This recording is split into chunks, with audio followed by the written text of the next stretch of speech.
Ukraine and the US are holding consultations on defense supplies, while Europe intends to strengthen its support for Ukraine.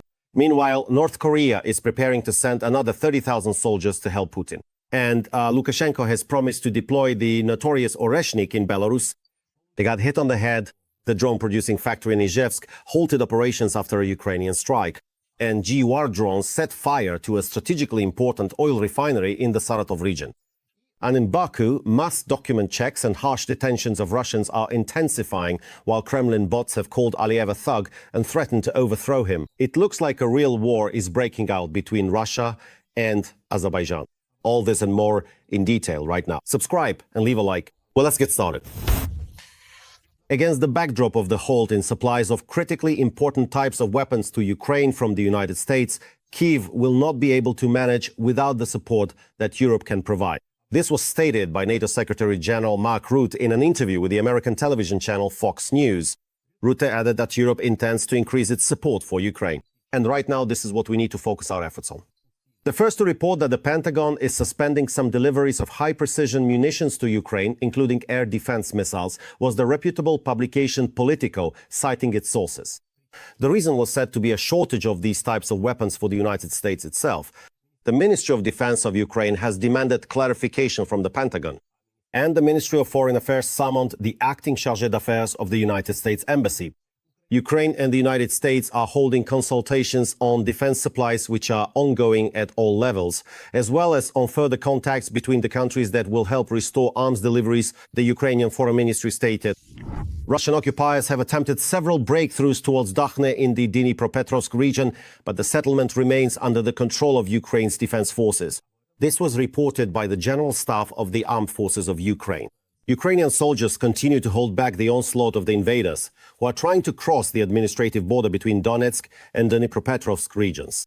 Lukashenko claims that the notorious Oreshnik will be stationed on the territory of Belarus until the end of 2025, while GUR drones have set fire to a strategically important oil refinery in the Saratov region. All the details are in our military review. The United States has suspended arms deliveries to Ukraine. We're talking about interceptor missiles for anti-aircraft missile systems and artillery munitions. The order to halt arms deliveries was given by the head of the Pentagon amid concerns over the depletion of US stockpiles, which have been running low after years of supplying weapons to Ukraine, as well as nearly 2 years of active operations in the Middle East. At least that's what NBC News reports. They've suspended deliveries of missiles for the Patriot system, new Patriot systems, 155mm artillery shells, Stinger systems, Hellfire missiles, those are air-to-air, I think, or maybe air-to-ground, I'm not sure, I can't remember. Small diameter missile systems that are launched from HIMARS. So that's the list, the nomenclature of what has been suspended. In the most optimistic scenario, the very best case, I assume that Ukraine was warned about this possibility in advance. That's one. Second, Ukraine probably managed to stockpile some amount of these munitions, and the pause will be well. We've already seen such pauses in deliveries. It could last weeks, maybe even months. And in principle, we should have enough resources to hold out until the Americans replenish their own stockpiles. The delay in deliveries may continue until the stockpile assessment is completed. For its part, the US Department of Defense has not yet officially commented on the situation. It is unclear whether the United States has given consent for these weapon systems to be transferred to Ukraine by third countries. We all know very well that there are international restrictions.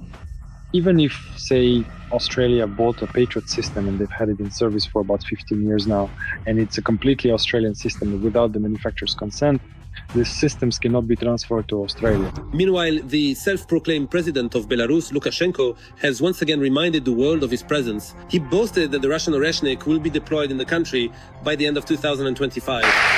In Volgograd, we agreed with our elder brother Vladimir Vladimirovich Putin that the first Oreshnik positions will be in Belarus. By the end of the year, this weapon will be deployed in Belarus. If only there was something to be happy about. We are well aware of Oreshnik's capabilities. Well, Oreshnik will be in Belarus, but it's just one. If they decide to launch it at someone, in response, a huge number of small drones will come against which Belarus has no defense. You could compare it to, I don't know, going to a river You have a big club and you threaten the mosquitoes. We're going to hit you with this club. Well, that's just not going to work. Meanwhile, in Russia, they've started modernizing their training grounds. They're setting up motorcycle tracks on them. Putin's command also intends to purchase up to 200,000 Chinese motorcycles for their army. The Kremlin is also continuing to strengthen its ties with North Korea. Russia has not only transferred Shahed drone production technology to North Korea, but is also training operators to control both FPV strike drones and other combat UAVs. The transfer of these technologies is in fact the price the Russian Federation is paying for North Korea's assistance. The fact that North Korea is sending its military personnel to the Russian Federation may be a way for the North Korean regime to settle accounts. There is a significant threat that North Korea, all this production, all these drones they are now manufacturing or preparing to manufacture will primarily pose a threat to South Korea and Japan. And while the Russians are assembling drones with the North Koreans, Azerbaijani media have received anonymous materials that may confirm the involvement of Russian military personnel in the crash of the Azal flight near the Kazakh city of Aktau. Journalists reported that the editorial office received an anonymous letter containing materials about the plane that was shot down as it approached Grozny. It turns out that fire was opened on it by order of the Russian Ministry of Defense. Azimuth 338, range 7,000, altitude 490, speed on 118, heading to 130. Yes, the range is already 7. Fire. I said fire.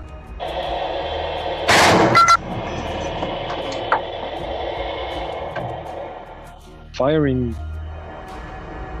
Once again, fire. Fire confirmed. The Russian Federation will stick to the same position of denying the obvious facts. Accordingly, they will accuse the Ukrainian side of deliberately creating a situation in which supposedly Russian air defenses were forced to engage an aerodynamic target. Now, specifically, we're talking about the Azerbaijani aircraft. And while the Kremlin is coming up with yet another excuse, there's another pop in Russia. The Ukrainian armed forces struck an oil refinery in the Saratov region, damaging technological installations at the facility. The Security Service of Ukraine also hit an electromechanical plant in Izhevsk, which is located in the Udmurt Republic. And by the way, speaking of distant Udmurtia, the Izhevsk electromechanical plant Kupol, which was attacked by Ukrainian drones on the morning of the 1st of July, has indeed halted operations. This was reported to Astra by sources in the emergency services. According to them, 2 drones reached their target. One flew into the window of workshop 106, while the second struck the roof of workshop 110 and exploded. A fire broke out, causing the roof to collapse over an area of 1,300 square meters. As a result, 4 workshops in the first building were destroyed, where metalworking, microchip soldering, and the production of strike drones take place. Before the attack, drones were assembled there around the clock in 3 shifts. The Kupol plant is part of the Almazanti concern and is one of the largest enterprises in the Russian military-industrial complex. More wet dreams from the bunker moth. It turns out that Putin is obsessed with Ukrainian Odessa and will try to capture the city. According to analysis by the Institute for the Study of War, this is one of his main priorities in the war against Ukraine. And now even the chorus of Kremlin propagandists has started singing the old song again that Odessa is a Russian city. Well, we'll tell you what the real prospects are for the Russian dictator's plans of conquest. Russia is planning to occupy Odessa. This city is Putin's main objective. All of this is to deprive Ukraine of access to its main port. Putin believes that Odessa is supposedly a historically Russian city. An official told journalists that for the head of Russia, capturing this city is the main goal of the war against Ukraine. These conclusions were drawn by the Financial Times. They are also supported by the Institute for the Study of War. Their attention was drawn to recent statements by Russian officials which prove that Russia has not changed its intention to destroy the Ukrainian state. This also includes the occupation of Odessa. Kremlin spokesperson Dmitry Peskov on the 30th of June responded to a statement made by Odessa Mayor Hennady Trukhanov on the 27th of June, in which Trukhanov said that Odessa is not a Russian city and has its own unique history. In response, Peskov stated that the history of Odessa is inextricably linked with Russia, while Putin's aide Vladimir Medinsky on the 30th of June declared that Russians and Ukrainians are one people with a shared historical homeland, referring to the ancient Rus lands on both sides of the Dnipro, Novorossiya and Crimea. According to analysts, these statements point to the scale of Russia's territorial ambitions. It sounds threatening, especially when it's reported by Western media. But can Russia really carry out its plans? Probably everyone has lost count of how many times Putin and his inner circle have planned to attack Odessa again. And accordingly, we see that the Russian leadership is trying to create yet another wave of information. Very often, this coincides with the fact that Russia has no significant victories on the battlefield, nothing to present, including to its own domestic audience, the Russian citizens. And accordingly, they need to fill this informational void somehow. At the same time, it is likely that Putin really does plan to capture Odessa. And this brings us to the most important point, the capabilities of Russia. You can say and plan whatever you want, but do you have the forces? The Russians have only two options for an offensive on Odessa. The first is a ground operation.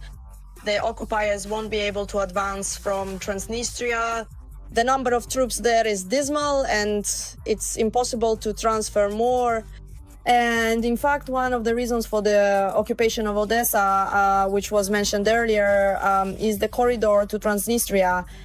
Thus, for the Russians to launch an offensive on the Ukrainian city, they would have to recapture Kherson, then move toward Mykolaiv, and only from there advance on Odessa. The route is so long that it sounds like science fiction.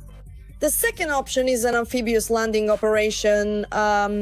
The thing is, the Russians no longer have any ships left in the Black Sea. And overall, during the full-scale war, their fleet has been significantly reduced. That's why this route is even less likely than the land route. From a military standpoint, are there any prerequisites today, even minimal ones, to talk about possible offensives or attacks on Odessa? Attacks on Odessa are ongoing, as I said, every day, every night. These are missiles, these are attack drones. But what kind of amphibious landing can Russia carry out today? They could do it, but only once and then end up at the bottom of the sea. A ground operation, an airborne operation, accordingly, today there is not a single component that would even allow us to talk about starting to implement these sort of plans. Putin may indeed consider Odessa his main objective, and undoubtedly he wants to capture it. But at the start of the full-scale war, Kharkiv and Kyiv were also such objectives. And we all know how that ended for Putin's troops. And back then, the situation was more favorable for the occupiers. North Korea intends to continue military operations in Ukraine and is ready to triple the number of its troops fighting on Russia's side. That's what Ukrainian intelligence claims. According to their estimates, Pyongyang may send an additional 25,000 to 30,000 soldiers to help Moscow, CNN reports, citing documents received from Kyiv. According to Ukrainian data, the troops could arrive in Russia in the coming months. They will join the 11,000 North Korean soldiers who were sent to the Kursk region in November.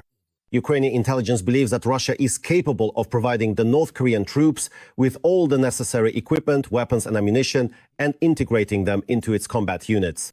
A document obtained by CNN notes that there is a high likelihood that North Korean troops will participate in combat operations on Ukrainian territory as part of large-scale offensive operations. Every voice matters. Join our community, support independent journalism and help us bring you the truth from Ukraine. Become a member of Ukraine Today. Join us now. A real war is flaring up between Russia and Azerbaijan. For now, it is a diplomatic one. Azerbaijani journalists have shown a recording in which an order to open fire on an Azal flight can be heard, resulting in the plane crashing on the 25th of December near the Kazakh city of Aktau. Meanwhile, in Baku and other regions of the country, mass document checks and harsh detentions of Russians continue. Most likely this is a retaliatory response to the lawlessness of Putin's security forces against the Azerbaijani diaspora in the Urals. On Wednesday, the media began circulating a list of alleged perpetrators of the killings of Azerbaijanis. The list includes the head of the Russian Ministry of Internal Affairs in Yekaterinburg and 3 of his deputies. In response, bots acting in the Kremlin's interests on the social network VKontakte called Aliyev a thug and threatened to overthrow him. How is Putin reacting to all of this? I'll quote the Kremlin press service. Moscow will defend the legitimate interests of its citizens detained in Azerbaijan, using all available means to do so. Essentially, this is already a direct threat of war. All the details are in our report. The crisis in relations between Russia and Azerbaijan is only escalating. It is already clear that the current conflict is much more serious than last year, when Russian military forces shot down an Azerbaijani Airlines plane. The last straw was Russia's detention of an Azerbaijani citizen in Yekaterinburg and the harsh treatment he received. It was a serious, forceful operation. For now, we still don't fully understand or know what its root causes were. But the fact that the Russian Federation security forces definitely acted beyond the, authorities 100% certain. But there's an interesting point regarding the plane. Azerbaijani journalists showed a recording as well as an anonymous letter that was sent to their editorial office. Azimuth 338, range 7000, altitude 490, speed 118, cursor at 230. Yes, range is already 7. Fire. I said fire. At that time, the Azerbaijani authorities understood that the plane had been fired upon from the ground. And the president himself said that Russia should have admitted its guilt and apologized in a timely manner. Currently, relations between the Russian Federation and Azerbaijan are very strained. They are on the verge of a serious diplomatic conflict. Moreover, what's visible on the surface, believe me, that's just the tip of the iceberg. Within Azerbaijan itself, there is a lot of dissatisfaction with the way Russians treat them as third-class people, as people whose businesses can simply be squeezed out and who can be pressured by law enforcement. Now, the conflict between these two countries is becoming increasingly open. Raids have begun in Russia targeting members of the Azerbaijani diaspora, while in Azerbaijan itself, reports have emerged about the detention of a group of Russians. We all understand perfectly well what kind of policy is currently being pursued in the Russian Federation. The policy, let's say yes, of such ethnic cleansing and the use of citizens, yes, from third countries, from Central Asia, the Middle East or South, not only their, tasks, let's say, yes, in not very desirable jobs at factories in particular, but also as a mobilization reserve. After all this, the president of Ukraine, Volodymyr Zelensky, spoke by phone with Aliyev, thanked him for supporting Ukraine, expressed his condolences, and supported Azerbaijan in the context of the conflict with Russia. The leaders even agreed to hold a joint meeting. Such an aggressive policy aimed at Azerbaijani citizens, at these kinds of ethnic cleansings on the territory of the Russian Federation, definitely does not contribute, let's say, to constructive bilateral relations. The situation most likely, I think, will stabilize. A complete break in relations between Moscow and Baku will not happen. But the fact is that both sides will realize that things are not that simple, that Baku will not just allow its citizens to be treated anyway. Well, of course, the talking points on Russian television never change. Now the propagandists have a new enemy. We are, after all, Azerbaijan's third largest trading partner. The fourth is on the way. And I want to remind you of the amount of money that is sent from Russia to Azerbaijan, not from Azerbaijan to Russia. If you take into account the 300 kilometers of border and read what people allow themselves to say and watch how on central television everyone is allowed to say, do you want to go to war? I'm sure that not a single person in their right mind living in Azerbaijan would ever go that far. Meanwhile, Macron has, for the first time in more than 3 years, held a phone conversation with Putin. After Trump's calls to Putin, this isolation has already been broken by the United States itself. The conversation, although it was lengthy, about 2 hours, was, in my opinion, absolutely unconstructive. Why? Because he simply repeated, both regarding Ukraine in the context of the Russian-Ukrainian variant on Middle Eastern issues, exactly the same official rhetoric he had used before. But after that, Macron also called the president of Ukraine. The apple doesn't fall far from the tree. The eldest son of the main Putin propagandist and liar, Dmitry Kiselyov-Gleb, supports Putin and his war for his own great benefit. This allows him to live large, drive expensive cars and motorcycles, and marry a porn star. And Kiselyov Jr. defends his and his father's Z ideals not on the front lines but in Moscow. We will tell you about this representative of the bloody Russian elite and his lifestyle. And so that as many people as possible learn the truth about this scumbag, please like this video and subscribe to the YouTube channel Ukraine Today. Gleb, who is here, is Lina's son. This is my fourth wife. We have maintained a good relationship, and well, I actually don't have any abandoned children. In this case, we definitely don't abandon our own. 7 marriages and 4 children. Gleb Kiselyov is yet another son of the propagandist. The eldest takes everything he can from life. He owns a car collection worth more than $300,000 and actively earns money in his father's organizations. We know Russia today is with us. We are with Russia now, and always. The propaganda system that the Kiselyovs are part of brings in billions in revenue. That's why bowing to the Kremlin is sacred. From 2017 to 2020, Gleb Kiselyov consistently received income from the organizations of Kiselyov Sr. In 2017 and 2018, he worked at MIA, Russia-Today. In 2012, he earned almost 4 million rubles, and in 2019, he added income from his father's winery company, Chimeria. By 2020, he received almost 4.5 million rubles from Russia-Today. Gleb also earned money at NO, the Moscow Directorate of Transport Services, which is subordinate to the Moscow mayor's office. His father goes on television teaching people to hate the West and live modestly. But how can you put that into practice when you love luxury?